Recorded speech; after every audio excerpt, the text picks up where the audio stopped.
Alright guys, we're going to be working on the old Tahoe. If you guys haven't seen that video, it's going to be floating around the screen somewhere. But yeah, long story short, I picked it up for cheap because it needed a couple of repairs. One of them being the oil pan and rear main seal were looking pretty bad. So I'm going to show you how I'm doing the rear main seal. It's actually not that hard, and it's actually not that expensive, so let's get to it. All right, now, so I've got my jack stand set up. Now whether you're going on a lift or jack stands or whatever, disconnect your battery. I got my positive cable disconnected because you're gonna have to disconnect the starter, so you want nothing crazy happening down there while you're disconnecting the starter. So disconnect your battery, get you some jack stands or whatever lift or however you're gonna get the vehicle in the air. All right, so the next couple of steps don't have to be in any particular order. Now I have the rear drive shaft disconnected. Let me see if I can get my flashlight in there. I took it out of the rear end, but I kept it in the transfer case. That way there's no fluid coming out of the transfer case and going all over my driveway. Next, I disconnected the cross member for the transmission. So it's gonna have 4 bolts, 2 on each side right here. That's 1, 2, and then you're gonna have 2 bolts for the transmission mount are gonna be in this hole. And you're gonna want to pull those out as well. Before you go ahead and remove this transmission mount, I recommend you get yourself a jack to support the weight of the transmission and transfer case. I've got it on the transfer case at the moment. Next, I moved on to the front drive shaft, which I disconnected from the front differential up there. It only takes 4 11mm bolts in there, so that was very simple. I was planning on removing the exhaust. As you can see, somebody removed the cats off of this thing, and got some beautiful welds there.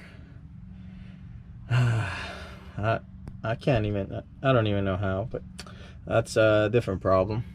Now, I was planning on removing the exhaust and try to gain a little more access back here, but turns out I didn't have to. So originally the transfer case will sit about here, so that'll give you roughly 6 inches of travel, so you can push it back enough to give you enough room in the front. But let me crawl on the other side and I'll get back to you. All right, I'm back. I came in through the front of the vehicle and I'm looking up at the engine. So once I disconnected drive shaft on the front diff, I proceeded to take the bolts out of the transmission. You're gonna have this 1, this 2, and there's 2 on the right side. There's gonna be 2 on the left side and 2 more at the very top. There's gonna be 1 hole that doesn't get used on the top right, and once you disconnect the trans, it's not gonna fall out of place. It's gonna be resting on these 2 guide pins. You see, kind of close. There's 1 there, another 1 on the right side. There's that other guide pin up there, so you don't have to worry about it falling. But I do recommend you put another jack on the transmission itself. Sooner or later you're gonna have to anyways. So after you have the transmission set up, I've got 2 jacks supporting it now. One for the transmission side on the transmission pan, the other one for the transfer case, so I didn't want it tipping over or anything. You're gonna have some fuel lines at the top of the transmission. There's a couple of brackets holding those fuel lines. There's one bracket right above there. It's a little rusty, you can see it. And the other bracket is back here. It's kind of hooked up to the transfer case nuts over there. So what I did, I just popped the pins out of the bracket. That one and that one up there. Once you have those two out of the bracket, everything else will have enough room to slide back. The only thing that doesn't have enough room is the fuel lines, because they are, you know, pretty tight and hooked up in place. So before you can slide the transmission back, you're gonna have to make sure those clips are off or the brackets are off. Next, we're gonna move to the starter. If you haven't done the starter by now, there's gonna be 2 bolts holding it up there, and I've got mine shoved in place up there. That's plenty of room for me. Once you remove the starter, you're gonna see a little plastic cover. If you still have it in place, it's gonna have a 10 mil, and yeah, you want to get that out of the way. Okay, once you get that out of the way, you're gonna see 3 bolts that go through the flex plate, and they attach to, let's see if I can show you, there's 3 spots on the torque converter. There's 1, 2, and the other one's up there somewhere at the very top.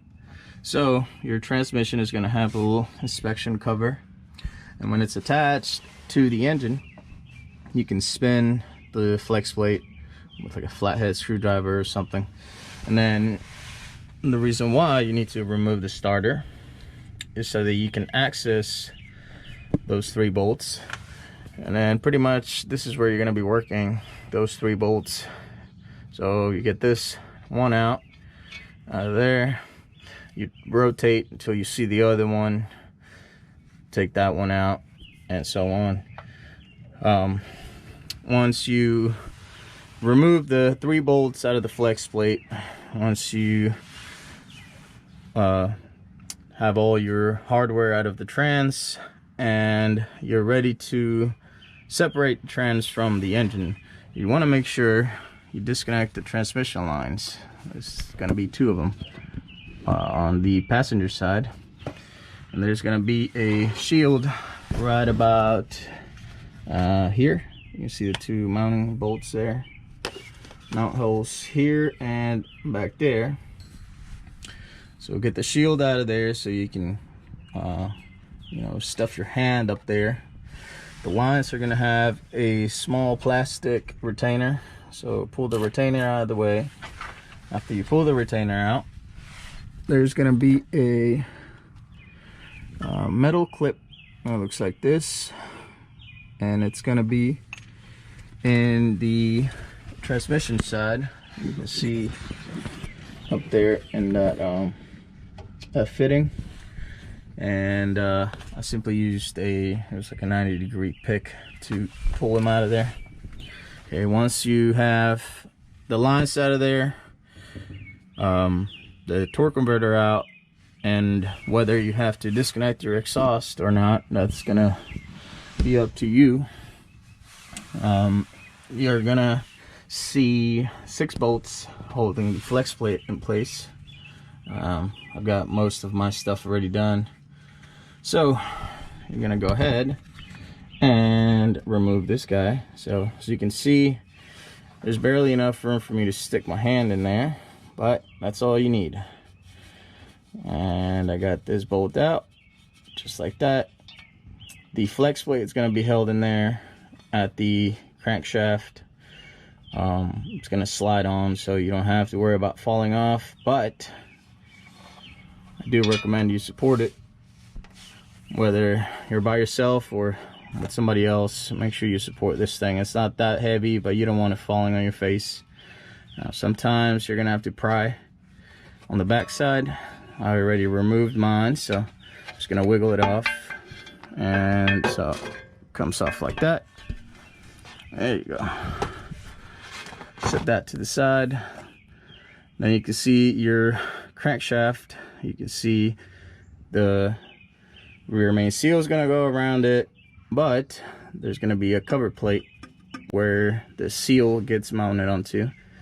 And in order for you to get that off, you want to make sure you take these off. There's two really long bolts at the bottom of the oil pan. Get that guy out of there. The other guy, come on, get out of there. Okay, so look about that long. Got him out. And I believe there's going to be 12 bolts going around the back plate here. So get those out. And just like that. I've already removed this cover, but I put it back on to show you guys how easy it is. Now you see how I can stick my hand up there just like so. The very top one might be a little tough to get to, but you can get to it. Now you're gonna see your rear main seal. Just gonna have to slide back, and then you've got a gasket in between the cover and the engine, so be careful. Sometimes you might have to pry it to open this up. Like I said, I already removed mine, so there you go. It's that easy. There's not a whole lot of room here, but there's plenty for me to work, and yeah, I'm sure you can work it too. All right, with that cover removed, I don't know if I can get the camera up there, but you're gonna have to clean up that surface. What I did is I grabbed a wire brush and I came up here. You can slowly work it back and forth and clean up your surface to put your gasket back on, and then clean up at the bottom here, bottom side of the rear main seal cover. It would be technically the top side of the oil pan if we're looking at the vehicle from the ground up. Clean up the area so that you can put your new gasket on, and yeah, let me show you how to get the old rear main seal out and put a new one back on. That's what my setup looks like at the bottom. Jack stands and 2 jacks. It is going to be slightly difficult for you to slide the transmission back depending on your surface. My driveway's a little rough, but I managed to kick her back a little bit, and like I said, there's barely enough room for you to work here with you know, one hand. It's probably 4, maybe 5 inches if anything, but it's more than enough, at least for me. Now, I'm not saying that this is how you should do it, and I'm not saying this is the best way of doing it, but this is how I'm doing it, and it works for me.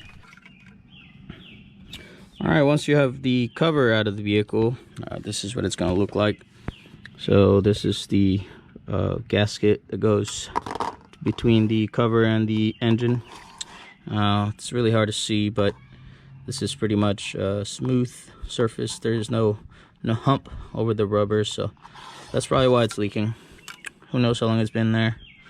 You can see it's all discolored, and it got hot and cold and hot and cold 1,000 times, and this is what the other side is going to look like.